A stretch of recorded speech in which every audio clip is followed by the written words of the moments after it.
Kung mapapansin nyo, ito yung mga skills at kaugalian ng mga matitikas ng mga salesperson. Kumikita talaga sila ng sobrang laki. Nakakapasok na sila sa mga mamahaling bentahan. Umaabot to as much as 7 figures.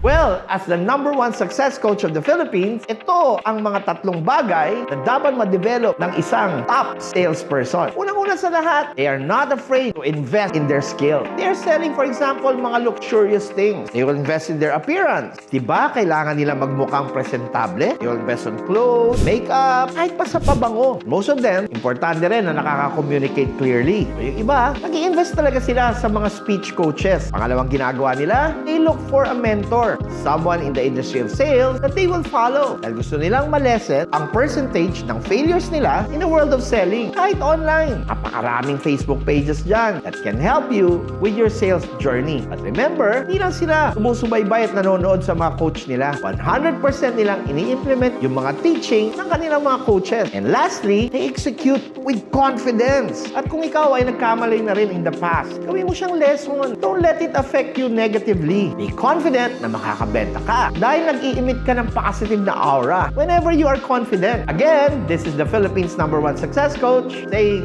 always say yes to success.